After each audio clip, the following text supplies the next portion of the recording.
भाई बढ़ाओ उठ। क्या मसला है तेरा? क्या मसला है? ये क्या रोला डाला जमीन का? कौन से जमीन? तंग कर रखा है तूने कौन से जमीन? मेरे घर के साथ पड़ी है जो। मेरे नाम के कागजात में मेरे किसने नाम- कहा? तूने अपने नाम ऐसे करवा ली धान दी। वो तो मेरे वालिद साहब ने मेरे नाम- कब्जा ग्रुप सारा तुम।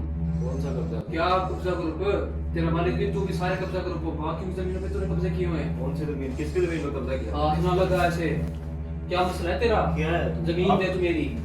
जब है मेरी, तेरी कहाँ से आई? हाँ, फिर क्या तुम फिर ऐसे मजाक ना किया।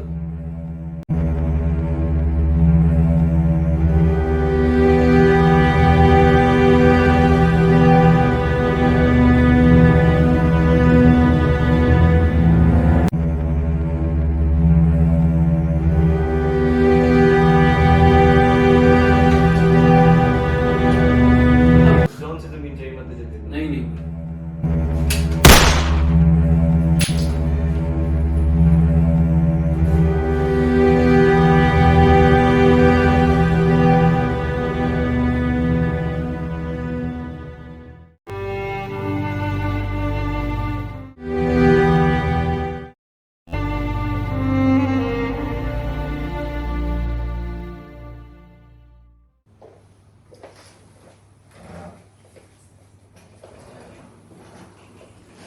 अदालती कार्रवाई शुरू की जाए।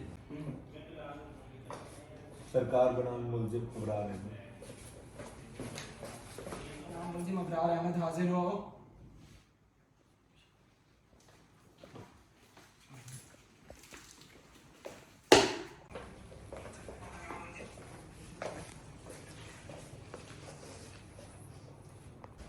अदालती कार्रवाई शुरू की जाए।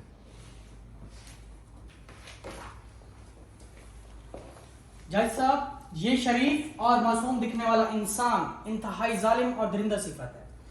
इसने मेरे मुवक्किल मोहम्मद नुमान का इंतहाई बेदर्दी से कत्ल किया है और इस बात को साबित करने के लिए मैं अपने गवाह मोहम्मद सऊद को बुलाने की इजाजत चाहता हूँ। इजाजत है। गवाह मोहम्मद सऊद हाजिर हो। कुर्सी रखो।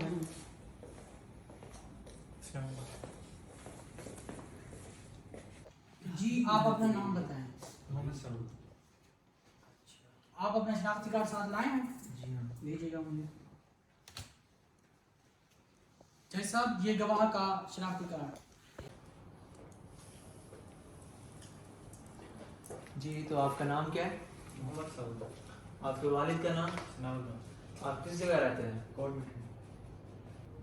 तो जी साहब, आप हला उठाएं। अल्लाह को हाजिर नाजिर जानकर जो कुछ कहूँगा सच कहूँगा। अगर झूठ बोलूँ या सच को छुपाऊँ तो अल्लाह ताला मुझसे नाराज़ हो। सऊद, क्या आपको मालूम है कि आप किस केस के सिलसिले में गवाही देने आए हैं? जी साहब, मैं अपने हमसाय मलिक नुमान के कत्ल के सिलसिले में गवाही देने आया हूँ। तो सऊद, आप अदालत को बताएं, आपका मकतूल के साथ क्या ताल्लुक था? मकतूल मेरा पुराना दोस्त और नेक हमसाया है। और सऊद, मकतूल कैसे इंसान थे? नेक सिफत, खामोश थी और नमाज पंजगाना के पाबंद इंसान थे। और सऊद, आप अदालत को बताएं, आपने 30 अक्टूबर के दिन क्या देखा?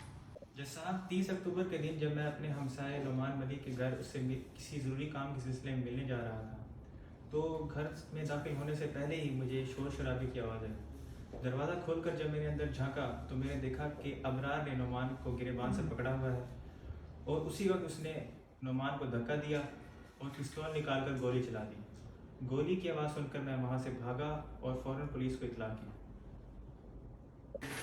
और सऊद, जब ये वाकया पेश आया उस वक्त आप अकेले थे या कोई और भी था आपके साथ?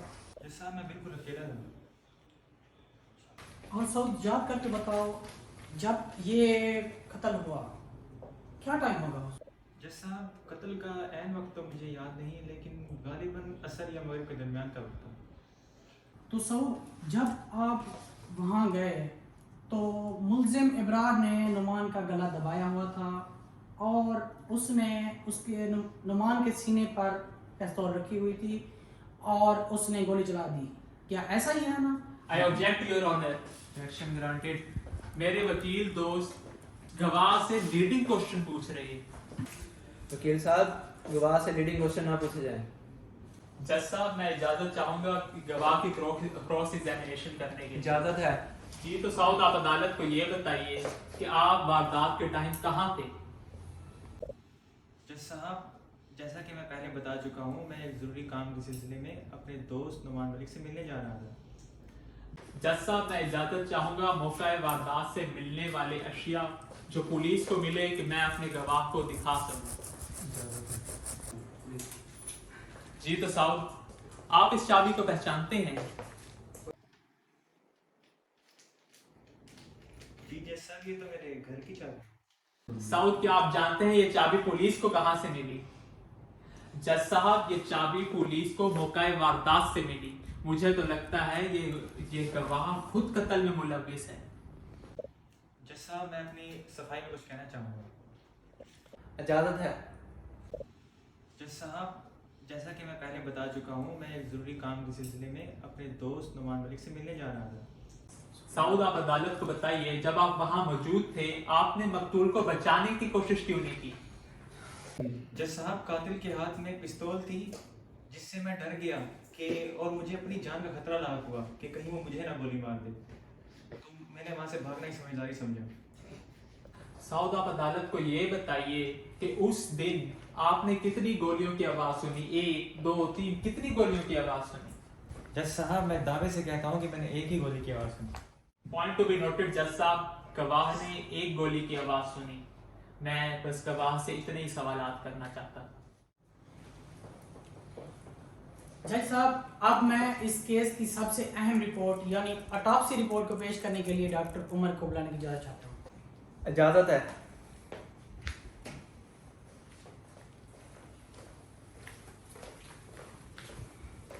अल्लाह को हाजिर जाकर कहता हूँ मैं जो कहूँगा सच कहूँगा। अगर मैं सच को छुपाने या झूठ बोलने की कोशिश करूँ तो अल्लाह मुझसे नाराज हो। आप अदालत को अपना बयान रिकॉर्ड करवाएं।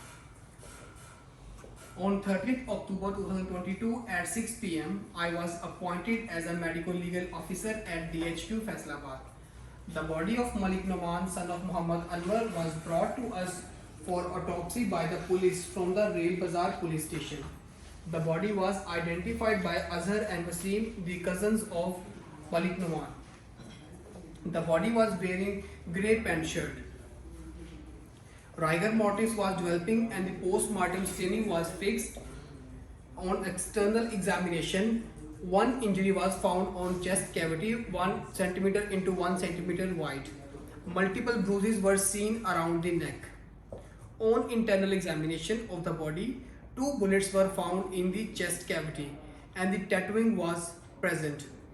Honorable Judge, injury number 1 of the bullet on chest cavity was enough to cause the death. जज साहब मैं डॉक्टर साहब से कुछ सवालात करना चाहूंगा। डॉक्टर साहब आप अदालत को बताइए आप कहाँ के ग्रेजुएट हैं? जज साहब, मैं अगवा मेडिकल कॉलेज का ग्रेजुएट हूँ। आप बताइए आपको ग्रेजुएट हो गए कितना टाइम हो गया है? जज साहब, मेरी ग्रेजुएशन को 2 साल हो चुके हैं। कितने पोस्टमार्टम किए हैं आपने अभी तक? जज साहब, ये मेरा पहला ही पोस्टमार्टम था। पॉइंट टू बी नोटेड जज साहब, ये डॉक्टर साहब का इतने इंपॉर्टेंट केस में पहला पोस्टमार्टम है। डॉक्टर साहब आप अदालत को बताइए आपको मकतूल की बॉडी से कितनी गोलियां मिली? वकील साहब, हमें मकतूल के जिस्म से 2 गोलियां बरामद हुई। पॉइंट टू बी नोटेड जज साहब, गवाह को 1 गोली की आवाज सुनाई थी जबकि डॉक्टर साहब को मकतूल की बॉडी से 2 गोलियां मिली। या तो वो गवाह झूठा है या ये डॉक्टर साहब की रिपोर्ट गलत है।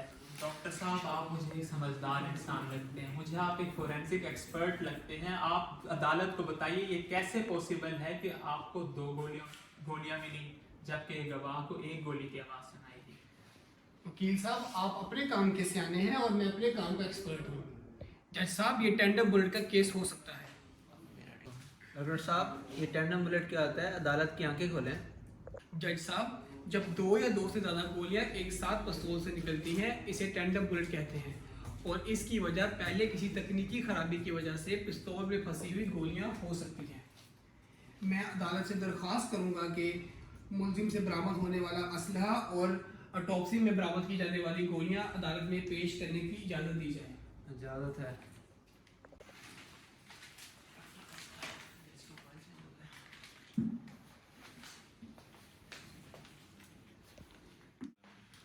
जज साहब, पंजाब फोरेंसिक साइंस एजेंसी से रिपोर्ट मौसूल हो चुकी है जिसमें ये वाज़ेह था कि ये गोलियां इसी पिस्तौल से चलाई गई हैं और ये पिस्तौल पुलिस ने मुलजिम अबरार अहमद से बरामद किया है, जो कि इस तरफ इशारा करता है कि ये दोनों गोलियां मुलजिम अबरार ने ही चलाई हैं। जज साहब, मैं डॉक्टर साहब से और कोई सवालात नहीं करना चाहूँगा। थैंक यू डॉक्टर साहब, आप जा सकते हैं। मुकला हजरात, जरा के लिए तशरीफ़ लाइए। जज साहब, जाए वारदात से हासिल होने वाला आला कत्ल पर भी इस मुलजिम इब्रार अहमद के उंगलियों के निशान हैं, जिसकी रिपोर्ट की कॉपी आपके सामने है।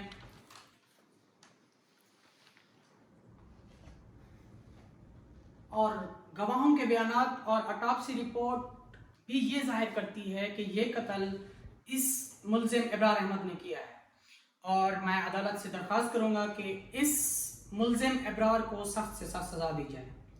That's all my Lord, thank you. जज साहब, मैंने अपने फाजिल दोस्त को बहुत ही तहम्मुल से बैठ के सुना, लेकिन मैं कहना चाहूँगा फैसला सुनाने से पहले यह ज़रूर देखा जाए कि गवाह के बयान में एक गोली की आवाज़ सुनाई दी जबकि डॉक्टर साहब को 2 गोलियां मिली। जब मुझे तो लगता है गवाह झूठा था। मेरे क्लाइंट को फंसाने की कोशिश की जा रही है। शुक्रिया। आई रेस्ट माय केस। मुलजिम इब्रार, आप अपनी सफाई में कुछ कहना चाहते हैं? जज साहब, मैं कुछ नहीं कहना चाहता, जो मेरे वकील साहब ने कह दिया है ठीक है। पुलिस की तफ्तीश, गवाहों के बयानात और पोस्टमार्टम की रिपोर्ट की रोशनी में ये अदालत इस नतीजे पर पहुंची है मुतवफ़्फ़ी नुमान का कत्ल मुजरिम इब्रार ने ही किया है, और ये अदालत इब्रार को ताज़ीरात पाकिस्तान दफ़ा 302 के तहत सज़ाए मौत सुनाती है। The case is closed.